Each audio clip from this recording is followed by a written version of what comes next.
अस्सलाम वालेकुम friends, welcome in theory of automata lecture number 1। आज से हम बाकायदा थ्योरी ऑफ ऑटोमेटा के लेक्चर्स का आगाज़ करेंगे। तो सबसे पहले देख लेते हैं कि ऑटोमेटा होता क्या basically. It is the plural of automation and it means something that works automatically. इसका मतलब ये कि ऑटोमेटा का मतलब ये है कि कोई ऐसी चीज़, इसमें कुछ ना कुछ ऐसा होगा जो ऑटोमेटिकली वर्क कर रहा होगा। कोई ऐसी चीज़ के बारे में हम स्टडी करेंगे जो कि ऑटोमेटिकली काम करेगी। तो यहाँ पे थ्योरी ऑफ ऑटोमेटा का देख लेते हैं। Is important because it allows scientist to understand how machine solve problems. For example, जैसे हमारा ये कंप्यूटर है, यहाँ लैपटॉप है, ये किस तरह से, ये जो ऑपरेटिंग सिस्टम होता है या कोई सॉफ्टवेयर है, ये किस तरह से किसी प्रॉब्लम को सॉल्व कर रहा है। ठीक है, जो भी हम उसको कोई ना कोई अपनी प्रॉब्लम इनपुट करते हैं तो वो प्रॉब्लम के ऊपर प्रोसेस करते हैं और उस प्रॉब्लम पे प्रोसेसिंग करने के बाद वो किस तरह से उसको अंडरस्टैंड करता है और कैसे उस प्रॉब्लम को सॉल्व करता है और कैसे हमें रिजल्ट शो करता है। तो ये सारा प्रोसेस, ये किस तरह से वर्किंग हो रही है, ये सब कुछ हम पढ़ते हैं थ्योरी ऑफ ऑटोमेटा में। An automation is any machine that uses specific repeatable process to convert information into different forms। जैसे कि हमारा कंप्यूटर है या रोबोट लगा लो, कि रोबोट जो होता है वो क्या करता है, रिपीट करता रहता है वो प्रोसेस जो हमने उसको दे दिए होते हैं। कंप्यूटर भी इसी तरह करता है कि जैसे कि कह लें कि C++ में हमने लूप लगाए, तो कोई लूप लगाया तो उसमें जब तक कंडीशन फॉल्स नहीं होती तो वो क्या होता है, वो उस सेट ऑफ इंस्ट्रक्शन को रिपीट करता रहता है जब तक वो जो कंडीशन होती है वो फॉल्स नहीं हो जाती। तो इन्हीं चीज़ों को अंडरस्टैंड करने के साथ साथ हम करते हैं अंडरस्टैंड इसमें थ्योरी ऑफ ऑटोमेटा में। जैसा कि यहाँ पे कह रहा है, modern computer are an common example of an automation. यहाँ पे टाइप्स ऑफ लैंग्वेज की बात कर रहे हैं कि यहाँ पे हम क्या आते हैं, there are 2 types of languages, formal languages और इनफॉर्मल लैंग्वेजेस। फॉर्मल लैंग्वेजेस को कह रहा है सिंथेटिक लैंग्वेज। यहाँ पे अब सिंथेटिक लैंग्वेजेस बेसिकली ऐसी लैंग्वेजेस होती हैं जो कि जो सेट रूल्स होते हैं ना, किसी भी लैंग्वेज के रूल होते हैं, उनके साथ जो उसका रिलेशन होता है उसको सिंथेटिक लैंग्वेज कहते हैं। ठीक है, कुछ लैंग्वेजेस ऐसी होती हैं कि हम देखें कोई लैंग्वेज लिख रहे हैं या कोई काम कर रहे हैं तो उसमें हमने कोई भी रूल्स को फॉलो नहीं किया, हमने कोई भी रूल्स को मद्देनज़र रखते हुए हमने कोई भी काम नहीं किया, तो वो सिंथेटिक लैंग्वेजेस नहीं होंगी। ऐसी लैंग्वेजेस जिनके अंदर हमने कोई भी काम करना हो तो हम रूल्स को ध्यान रखते हैं कि इसके रूल्स जो हैं वो उनके ख़िलाफ़ हम काम ना कर लें, तो ऐसी लैंग्वेजेस को कहते हैं सिंथेटिक लैंग्वेजेस। नेक्स्ट है हमारे पास सिमेंटिक लैंग्वेज। बेसिकली ये सिमेंटिक लैंग्वेजेस ऐसी लैंग्वेजेस होती हैं जिसके अंदर कोई एक सिंगल वर्ड कह लो या कह लो कि एक सेंटेंस या कोई फ्रेज़, कोई ऐसा फ्रेज़ या सेंटेंस या वर्ड जो कि कंप्लीट हमें मीनिंग बता देता है, कंप्लीट पूरी चीज़ को अंडरस्टैंड करने के लिए बता देता है। तो ऐसी चीज़ों को हम कहते हैं ऐसी लैंग्वेज को कहते हैं सिमेंटिक लैंग्वेज। फॉर एग्जांपल, जैसे हम मोबाइल फ़ोन की बात करते हैं तो मोबाइल फ़ोन एक ही मतलब एक वर्ड है, या सेल फ़ोन कह लें एक वर्ड है, या एक फ्रेज़ कह लें। तो इसके ये जब भी हमने सेल फ़ोन की बात की तो हमें पता चल गया इसके हम कॉल भी कर सकते हैं, इसमें कैमरा भी होगा, इसमें SMS भी कर लेंगे, तो ये सारी चीज़ें इसके अंदर होंगी। तो क्या एक ही सिंगल वर्ड जो है वो सारी चीज़ को डिफ़ाइन कर रहा है, सारी चीज़ को अंडरस्टैंड करने में आसानी पैदा कर रहा है, सिर्फ एक सिंगल वर्ड। तो ऐसी चीज़ को हम कह देते हैं कि सिमेंटिक लैंग्वेजेस होती हैं। इसके बाद हमारे पास नेक्स्ट है अल्फ़ाबेट्स। अल्फ़ाबेट बेसिकली वही जो ABC के हमारे होते हैं, सेम वही, और यहाँ पे थोड़ा सा डिफरेंट हो जाएगा। A finite non empty set of symbols, कि नॉन एम्प्टी सेट जो होगा सिंबल्स का उसको हम क्या कह देंगे, उसको हम लेटर्स या अल्फ़ाबेट, यानी कि जिसके अंदर लेटर्स होंगे ना, इज़ कॉल्ड एन अल्फ़ाबेट। मतलब ये कि जैसा कि यहाँ पे नीचे उसने एग्जांपल दी है, इसको डिनोट इसके साथ करते हैं सिग्मा के साथ, और इक्वल टू ये देखो ये सेट के अंदर लेटर्स होते हैं। तो इन लेटर्स के सेट को हम क्या कह देंगे, इसको हम कह देंगे कि ये क्या है, अल्फ़ाबेट है। ठीक है, जैसे कि ये कंप्लीट इसने बनाया हुआ है ना, ये अल्फ़ाबेट है। इसके अंदर क्या है, इसके अंदर 2 लेटर है, A और B। पता कैसे चला, ये जो कोमे का साइन लगाया हुआ है इसकी वजह से। यहाँ पे 0 और 1, ये क्या है, ये इसके अल्फ़ाबेट है E। ठीक है, इसके इस सेट के। तो अल्फ़ाबेट भी क्लियर हो गया होगा। तो ये थे अल्फ़ाबेट्स, इनको हम डिनोट करते हैं इस सिंबल के साथ। तो यहाँ पर ये चीज़ कंफ्यूज कर रही होगी कि ये जो सेकंड ये वाला अल्फ़ाबेट, ये कैसे अल्फ़ाबेट हो सकते हैं, क्योंकि यहाँ पे जो 0 और 1 है, तो बेसिकली 0 और 1 जो है ये भी तो लेटर ही हैं बाइनरी लैंग्वेज के, क्योंकि बाइनरी में क्या होता है 0 और 1 कंप्यूटर अंडरस्टैंड करता है ना 0 और 1। तो इसी तरह ये भी क्या है, ये भी एक अल्फ़ाबेट ही है। तो अल्फ़ाबेट का क्लियर हो गया होगा। नेक्स्ट चलते हैं। यहाँ पे सिंपल एक बताया हुआ क्या, सर्टन वर्जन ऑफ लैंग्वेज, एक लैंग्वेज से बताइए वे ALGOL हैज़ 113 लेटर्स, कि इसके इतने लेटर्स होते हैं। जैसे कि बाइनरी लैंग्वेज जो है उसके 0 और 1 सिर्फ 2 लेटर्स होते हैं, तो ये डिफरेंट होते हैं। A alphabet includes letter, digit and variety of operators including sequential operators such as go to and if. क्या कह रहा है कि यहाँ पे ये इसके अंदर लेटर्स हो सकते हैं, डिजिट्स हो सकते हैं और ऑपरेटर्स भी हो सकते हैं। नेक्स्ट हमारे पास स्ट्रिंग आती है।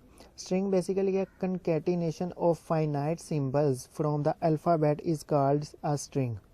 अब कंकैटिनेशन, सबसे पहले ये वर्ड है कंकैटिनेशन क्या होता है। कंकैटिनेशन बेसिकली इस वर्ड का मतलब ये है कि कुछ ऐसी चीज़ें जो आपस में कनेक्टेड है, ठीक है, मतलब कि something that are connected to each other.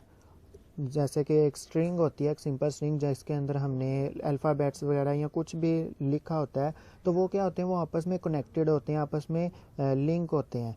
तो वो आपस में लिंक होते हैं, कनेक्टेड होते हैं, तो उसको हम स्ट्रिंग कह देते हैं। तो इसलिए उसने कंकैटिनेशन का वर्ड यूज़ किया, कंकैटिनेशन ऑफ फाइनाइट के अल्फ़ाबेट्स जो आपस में कनेक्टेड हों, आपस में लिंक हो, आपस में जुड़े हुए हैं, उनके कम्बिनेशन को हम कह देंगे, या उनके सेट को कह लो, या उनके कम्बिनेशन को कह लो, उसको कह हम स्ट्रिंग कह लेंगे।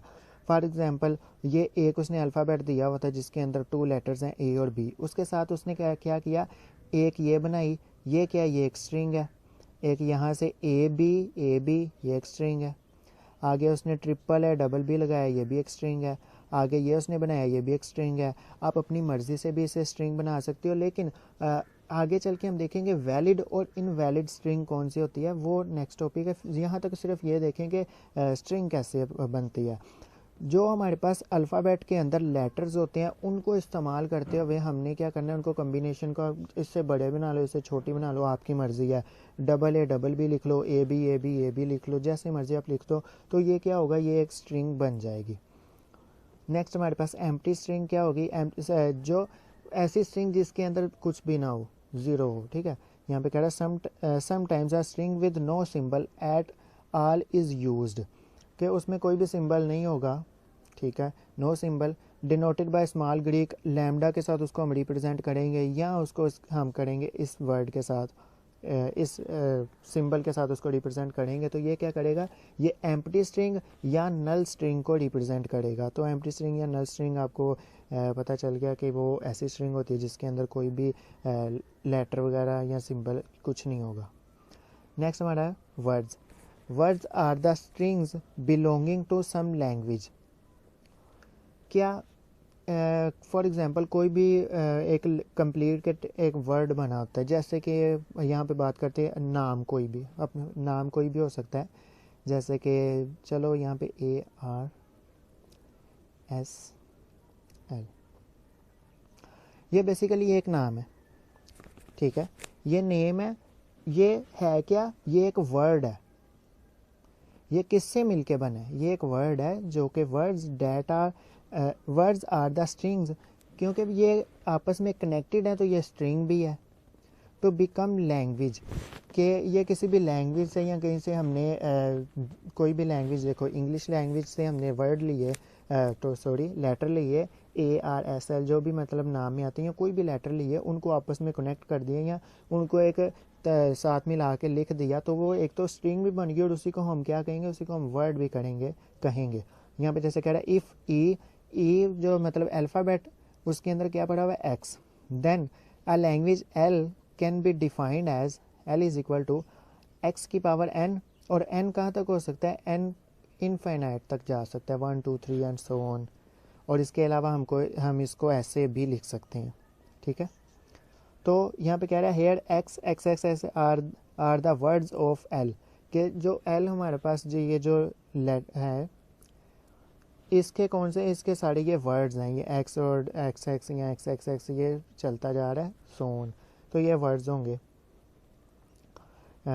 Words are the string, sorry ये all words are string same repeated हुआ है, हाँ सिर्फ एक लाइन रह गई थी कि जितने भी वर्ड्स होंगे वो स्ट्रिंग होंगी, but not all strings are the words. ऐसा क्यों होगा, ऐसा इसलिए होगा क्योंकि वो इनवैलिड हो सकती है ना, कुछ स्ट्रिंग जो होगी जो इनवैलिड होंगी, जो वैलिड होंगी वो तो वर्ड्स होंगी, लेकिन कुछ स्ट्रिंग्स हमारे पास होती हैं वो इनवैलिड होती हैं, जो इनवैलिड होंगी वो वर्ड्स नहीं बनेंगे, ठीक है। लेकिन ऑल वर्ड्स जो हैं, जितने भी वर्ड्स होते हैं वो तो स्ट्रिंग्स होते हैं, लेकिन कुछ स्ट्रिंग वैलिड होती हैं, कुछ इनवैलिड होती हैं। जो वैलिड स्ट्रिंग होती हैं वो तो वर्ड्स बन जाएंगे, लेकिन जो इनवैलिड होगी वो वर्ड्स नहीं बनेंगे। अब हम देखते हैं वैलिड और इनवैलिड क्या है। वैलिड इनवैलिड अल्फ़ाबेट्स कह लो या स्ट्रिंग कह लो, या अल्फ़ाबेट या ज़्यादा बेस्ट है। While defining an alphabet may contains letter consisting of group of symbol। For example यहाँ पे हमने एक अल्फ़ाबेट बनाया तो उसके अंदर ये लेटर हैं B A B B A B और बी डी। सेकेंड हमने बनाया अल्फ़ाबेट और उसमें क्या है, लेटर उसमें बी है, बी ए बी और डी, ठीक है। अब हमने जो सेकंड अल्फ़ाबेट है इसको इस्तेमाल करते हुए उसने क्या किया, उसने एक बना लिया स्ट्रिंग। यहाँ पर ये देखिएगा, अब ये चीज़ गौर करने वाली है, बी ए बी और कैपिटल बी। हमने क्या करना है, हमने ये जो स्ट्रिंग बनी हुई ना, ये स्ट्रिंग बनी हुई है, इसको हमने टोकनाइज्ड करना है। टोकनाइज्ड क्या होता है कि टोकनाइज्ड ये होता है कि इस स्ट्रिंग को तोड़ देना है, ठीक है। जैसे ये जोड़ी है ना, मतलब किसी ने स्ट्रिंग बनाई है तो लेटर्स को आपस में कंबाइन किया ना, तो हमने उन लेटर को क्या करना है, स्ट्रिंग को क्या करना है, वापस लेटर में तोड़ देना है, ठीक है। स्ट्रिंग बनी हुई है, हमने उसे क्या करना है, वापस लेटर में तोड़ देना है। तो यहाँ पे ये जो स्ट्रिंग है ये किससे बनी है, ये बनी है ये E2 जो था हमारे पास अल्फ़ाबेट, इससे। अब इनवैलिड स्ट्रिंग जो बनी होगी यहाँ पे उसने दिया होगा अल्फ़ाबेट भी, ठीक है, और साथ उसने स्ट्रिंग भी बनी हुई दी होगी। पहली चीज़ तो ये देखें कि यहाँ पर स्टार्ट क्या है, पहला लेटर क्या है, बी है, और यहाँ पर सेकंड जो लेटर है उसका भी स्टार्ट क्या है, कैपिटल बी है। तो ये चीज़ का आपने ख्याल रखना है कि जब यहाँ पे एक कैपिटल बी है, अब आगे किसी भी लेटर के साथ स्टार्ट उसका कैपिटल बी से नहीं होना चाहिए था, ये हो गया, इसलिए ये क्या है, ये इनवैलिड है। क्यों इनवैलिड है, जब कंपाइलर हमारा इसको इस स्ट्रिंग को अंडरस्टैंड करने लगेगा तो वो एरर दे देगा, उसको समझ नहीं आएगी, वो कंफ्यूज हो जाएगा, ठीक है। क्यों, क्योंकि वो उसको पता ही नहीं चलेगा कि कैपिटल बी से करना है या एस बी से करना है। कंकैटिनेट जब करना होगा ना, सॉरी कंकैटिनेशन नहीं, टोकनाइज्ड जब करना होगा तो वो ये सोचेगा कि मैंने ये फर्स्ट वाला जो बी है इसके साथ करना है इसको, या ये सेकंड बी के साथ टोकनाइज्ड करना है, तो वो कंफ्यूज हो जाएगा। तो उसके पास दो रास्ते बन जाएंगे, तो जब दो रास्ते बन जाएंगे तो कंपाइलर कंफ्यूज हो जाएगा, तो ये इसलिए हम कहते हैं ये इनवैलिड है। एक तो तरीका ये कि आपने क्या करना है, वर्ड जो दिया, अल्फ़ाबेट जो दिया होगा उसमें ये देखना है कि यहाँ पे ये देखो फर्स्ट कैपिटल बी था, अब आगे जितने भी लेटर हैं उनका फर्स्ट लेटर कभी भी कैपिटल बी नहीं होना चाहिए, लेकिन यहाँ पर क्या है, यहाँ पर सेकंड लेटर जो है उसका भी फर्स्ट क्या है, कैपिटल बी है, जिसकी वजह से क्या हुई, ये स्ट्रिंग इनवैलिड हो गई। अब अगर फ़र्ज़ करो कि ये जो था ये कैपिटल बी ना होता, यहाँ पे ये काट देता हूँ मैं, फ़र्ज़ करो ये कैपिटल बी नहीं है, अगर ये नहीं है तो ये वैलिड है। क्यों, क्योंकि यहाँ पे बी है, नेक्स्ट कोई भी लेटर कैपिटल बी से स्टार्ट नहीं हो रहा। आप ये सोचोगे कि ये तो कैपिटल बी से हो रहा है स्टार्ट, तो ये भी तो बी ही है ना, ये जो थर्ड लेटर है इसका भी तो स्टार्ट बी है। लेकिन आपको पता होना चाहिए, हम यहाँ पे बात करें कंप्यूटर लैंग्वेजेस की, तो जब कंप्यूटर लैंग्वेज में कैपिटल ए और small A, capital A 65, small A का ASCII कोड 97, और इसके हम ज़्यादा डेप्थ में जाएँ या बाइनरी में जाएँ तो बाइनरी कोड भी डिफरेंट होगा। तो इसीलिए उसको ये वाला जो कैपिटल बी का सिंबल है ये अलग है, स्मॉल बी का सिंबल अलग है, ठीक है। इस चीज़ में कंफ्यूज नहीं होना आपने। तो यहाँ पे ये क्या है, ये इनवैलिड है। क्यों, क्योंकि ये जो सेकंड हमारी स्ट्रिंग है, सॉरी सेकंड लेटर जो है वो भी कैपिटल बी के साथ स्टार्ट हो रहा है। एक तरीका तो ये था वैलिड और इनवैलिड पहचानने का। अब दूसरा देखिएगा, दूसरा ये है, हमने ये स्ट्रिंग बनी है किससे, इस अल्फ़ाबेट से। अब देखें हमने इस प्रीवियस अल्फ़ाबेट को देखते हुए इसको इसको टोकनाइज्ड करना है कि इसको तोड़ना है। अब तोड़ते हैं, हम सोचते हैं कि ये जो सेकंड है, मैं सब मिटा देता हूँ ताकि ज़्यादा बेहतर से दिखाई दे। चलें, अब कहते हैं कि ये जो स्ट्रिंग है, ये अल्फ़ाबेट है, ये स्ट्रिंग उस अल्फ़ाबेट से बनी है। तो हम कहते हैं कि ये जो इसको उसने क्या किया, इसने पहले ये सोचा कि ये पहला क्या है, बी, कैपिटल बी, ये लिया। तो हम कहते हैं पहला वर्ड कैपिटल बी है, तो उसको क्या करो, उसको उसने क्या किया, कैपिटल बी को रख दिया, यहाँ पे रखा गया। अब नेक्स्ट वर्ड क्या है, नेक्स्ट वर्ड है ए बी, ये वाला, ठीक है। यहाँ तो ये हो सकता है, यहाँ हम उसको कैसे देंगे कि इस स्मॉल ए जो है ना, यहाँ ए बी से कंफ्यूज हो गए, तो आप ये सोचोगे कि ए बी तो वहाँ पे है नहीं, तो आप ये करोगे स्मॉल ए जो है इसको यहाँ पर अलग लिख दे। तो जैसे कि इसने पूरी ये ब्रैकेट में लिखे हुए ना, तो आप इसकी जगह पे क्या करते हो, आप इसकी जगह पे यहाँ पर एक और ब्रैकेट मतलब बना के यहाँ पर लगा देते हो, ये ए अलग है और यहाँ पे कोलन, और यहाँ से ए ख़त्म हो गया। क्यों आपने ये सोचा, इसलिए सोचा क्योंकि बी ए तो है, तो नेक्स्ट बी ए मिल गया हमें, तो उसका क्या है, ये नेक्स्ट बी ए लेटर है। अब थर्ड हमारे पास क्या, कैपिटल बी है, थर्ड हमारे पास क्या मिला, कैपिटल बी मिल गया, हो गया। अब ये चीज़ देखो कि अकेला स्मॉल ए तो इस पूरे अल्फ़ाबेट में है ही नहीं, स्मॉल ए पूरे अल्फ़ाबेट में जब नहीं है, मिला ही नहीं हमें स्मॉल ए, तो फिर वो क्या होगा, वो तो इनवैलिड हो जाएगी, क्योंकि हमने इस अल्फ़ाबेट को यूज़ करते हुए ये स्ट्रिंग बनाई है। लेकिन जब हमने इस स्ट्रिंग को तोड़ के देखा तो क्या हुआ, हमें एक लेटर मिल गया स्मॉल ए, जो कि ये जो स्मॉल ए है ये इस अल्फ़ाबेट का हिस्सा ही नहीं है, इस अल्फ़ाबेट का ये स्मॉल ए हिस्सा ही नहीं है। जब इसका हिस्सा ही नहीं है, इसका पार्ट ही नहीं है, तो ये तो होगी गलत, ये इनवैलिड होगी, ठीक है। अब एक और तरीका देखिएगा, ये भी आपको समझ आ गया। अब इसी को लेके चलेंगे कि जो इसने यहाँ पे लिखा हुआ है, हम इसको अब समझते हैं। इसने क्या किया हुआ है, इसने पहले सबसे ऊपर वाली समझते हैं, उसको छोड़ें, ये ऊपर वाली जो इसने तोड़ा हुआ है वो देखते हैं। हम सोचते हैं कि पहला लेटर ये बी ए जो इसने यहाँ से स्टार्ट किया, तो हम क्या करते हैं, ऐसे तोड़ते हैं, पहला लेटर हम बी ए लिख लेते हैं, तो बी ए लिखा गया, एक लेटर हो गया, दरमियान में कोलन। सेकंड लेटर क्या है, बी ए, क्यों बी ए, क्योंकि ये भी तो यहाँ पर मौजूद है ना इसके अंदर ही, तो हमने क्या किया, हमने एक लेटर ले लिया बी ए।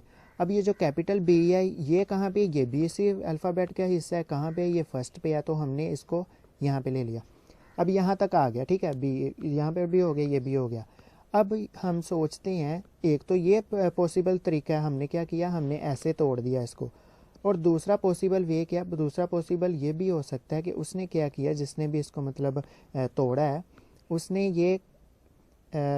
ये बी लिया, मतलब फर्स्ट जो है वो फर्स्ट लेटर जो है वो ये लिया, तो हमने क्या किया, हमने सेकंड पे वो लिख दिया बी, ठीक है। अब नेक्स्ट हमारे पास जो लेटर बन रहा है वो ए बी बन रहा है, तो हमने ये लिख दिया ए बी लिख दिया। अब थर्ड हमारे पास क्या है, थर्ड हमारे पास बी, क्योंकि ये जो लास्ट ये रह गया था, तो ये बी है। अब क्या हुआ, अब जब कंपाइलर इसको तोड़ेगा, इस स्ट्रिंग को तोड़ेगा, तो कितने पॉसिबल हिस्सों में तोड़ देगा, दो, क्योंकि उसको ये फर्स्ट से समझ नहीं आएगी, ये जो फर्स्ट यहाँ पे स्ट्रिंग का फर्स्ट कैपिटल बी था ना, यहाँ से समझेगा ही नहीं, वो कहेगा ये बी है या बी ए है, क्योंकि यहाँ पे बी भी है और बी ए भी है, और यहाँ पे तो सारी स्ट्रिंग कंबाइन है ना, ये तो हमें भी समझ नहीं आ रही ना कि ये जो है ये पहला ये बी है या बी ए है, जो ये पिछली अल्फ़ाबेट से स्ट्रिंग बनी है। तो इसीलिए क्या करेगा, कंपाइलर दो में डिवाइड करेगा, पहले इसको बी के एतबार से तोड़ देगा, फिर इसको बी ए के एतबार से तोड़ देगा, तो ये क्या होगा, ये टू पॉसिबल वेज हो जाएंगे। तो जब टू पॉसिबल वेज हो जाएंगे तो कंपाइलर कंफ्यूज हो जाएगा, कंप्यूटर कंफ्यूज हो जाएगा, तो उसको ये समझ नहीं आएगी, तो वो एरर दे देगा, ठीक है। तो इस वजह से ये क्या होगी, इनवैलिड हो जाएगी। तो काफ़ी डिटेल्स में मैंने आपको ये वैलिड और इनवैलिड को बहुत डिटेल में आपको समझा दिया। एक तरीका मैंने ये बताया कि अल्फ़ाबेट जो है इसके जो फर्स्ट हैं, फर्स्ट बी है ना, यहाँ पे अब बाकी जितने लेटर हैं वो बी से स्टार्ट नहीं थे होने चाहिए। यहाँ तो ये क्या होता, ये कुछ छोड़ हो जाता, फॉर एग्जांपल ये सी हो जाता, तो सी आगे किसी से नहीं था हो रहा, तो फिर ये वैलिड था। ठीक है, तो मैंने इनवैलिड के आपको अलग अलग तरीके बता दिए। होप सो कि आपको सब क्लियर हो गया होगा अच्छे से, और मेरे नहीं ख्याल कि इससे ज़्यादा डेप्थ में जाने की ज़रूरत है, क्योंकि यही क्लियर हो गया अच्छी तरह से। तो ये शॉर्ट आता है, इम्पोर्टेंट है वैलिड और इनवैलिड का भी, और इसके अलावा आगे लेंथ का भी होगा। वैलिड और इनवैलिड ये पता चल गया आपको। अब जो ऊपर हमारी थी, ये देखो यहाँ पे ये सेम वही बात जो मैंने ऊपर बताई कि वो 2 में डिवाइड कर देगा। As when this string is scan by the compiler, compiler scan करेगा लेक्सिकल एनालाइजर। अब ये लेक्सिकल एनालाइजर बेसिकली क्या है, वो प्रोसेस जो एक स्ट्रिंग को क्या करता है, टोकनाइज्ड करता है। इस स्ट्रिंग को टोकनाइज्ड करने के प्रोसेस को हम क्या नाम लेते हैं, उसका नाम लेक्सिकल एनालाइजर होता है। ठीक है, लेक्सिकल एनालाइजर ऐसा प्रोसेस है जो हमारी एक स्ट्रिंग को तोड़ देता है। ठीक है, जिससे वो जुड़ी होती बनी होती है वो वापस तोड़ देता है उसी फॉर्म में। तो इस प्रोसेस को या इस प्रोसेस को कहते हैं लेक्सिकल एनालाइजर। तो क्या होगा, ये फर्स्ट सिंबल जो बी है उसका स्ट्रिंग का, जो हमने स्ट्रिंग बनाई थी उसका फर्स्ट सिंबल बी है ना, जो कि बिलोंग कर रहा है अल्फ़ाबेट से, उसको क्या करेगा, उसको तो स्कैन कर लेगा। अगर वो बी को स्कैन कर लेगा तो सेकंड सिंबल क्या था, स्मॉल ए था, उसको वो एनालाइज नहीं कर पाएगा, वो समझ नहीं पाएगा ये कहाँ से आया। यहाँ वो उसको बी ए समझेगा, यहाँ वो बी समझेगा। अब दोनों तरीक़ों से समझ जाए तो वो दोनों से क्या हो जाएगा, दो तरह से समझ जाए तो वो कंफ्यूज हो जाएगा, जिसकी वजह से क्या होगा, एम्बिग्विटी क्रिएट हो जाएगी। ये आपने कंपाइलर में देखा होगा, ऊप को जब आप कर रहे थे तो ऊप के अंदर आपके ये एरर आया होगा जब आप कर रहे थे वहाँ पे पॉलीमॉर्फिज्म का काम, तो वहाँ पर ये एरर जनरेट होता है। सॉरी, पॉलीमॉर्फिज्म नहीं, इनहेरिटेंस जब कर रहे थे तो इनहेरिटेंस में क्या होता था, जब आप मल्टी लेवल की इनहेरिटेंस कर देते थे तो दोनों क्लासेस में सेम नाम का मेथड आप बना लेते थे, या एक ही मेथड दोनों क्लासेस में आ जाता था, तो वो क्या होता था, वो कंपाइलर एम्बिग्विटी क्रिएट कर देता था। उसको समझ नहीं थी आती कि मैंने ये मेथड कहाँ किस क्लास से लेके आना है, पेरेंट से, चाइल्ड से, या सब चाइल्ड से, वो इस वजह से वो कंफ्यूज हो रहा था। सेम ये यहाँ पे भी वही प्रॉब्लम क्रिएट हो जाती है। अब यहाँ पे कह रहे जो फर्स्ट है ये E1, ये वैलिड है। कैसे वैलिड है, देखो ये कैपिटल बी फर्स्ट है। अब नेक्स्ट जितने भी लेटर हैं कोई भी ऐसा नहीं है जो कैपिटल बी से स्टार्ट हो रहा हो, तो इसलिए ये क्या है, ये वैलिड है। लेकिन ये सेकंड अल्फ़ाबेट इनवैलिड है क्योंकि ये कैपिटल बी से स्टार्ट हुआ और नेक्स्ट क्या है, बी ए है। अब फ़र्ज़ करो कि ये जो बी ए है इसको हम शिफ्ट कर देते हैं यहाँ पे, और इस बी को उठा के कर रख देते हैं यहाँ पे, तो भी ये क्या होगा, फर्स्ट जो है वो लेटर जो फर्स्ट है वो बी ए है ना, सॉरी ये बी सही बना नहीं, अच्छा बी ए है। तो हमने बी ए का फर्स्ट देखना क्या है, बी, तो बी, और नेक्स्ट हमारा लेटर क्या होगा, बी, तो वो भी क्या है, यहाँ पे भी क्या होगा, यहाँ पे भी एम्बिग्विटी बन जाएगी, यानी कि एरर आ जाएगा। तो इस तरह इसके नेक्स्ट हमारा है लेंथ ऑफ स्ट्रिंग, ये लास्ट है तो इसको जल्दी से देख लेते हैं। Length of string, the length of string s denoted by, इससे डिनोट करते हैं is the number of letter in the string, के स्ट्रिंग के अंदर कितने नंबर ऑफ लेटर होते हैं। फॉर एग्जांपल ये अल्फ़ाबेट था जिसमें 2 लेटर ए बी, तो उसने क्या बनाया, 1 2 3 4 5, इसको काउंट करो तो क्या कर दो, इसकी लेंथ 5 है।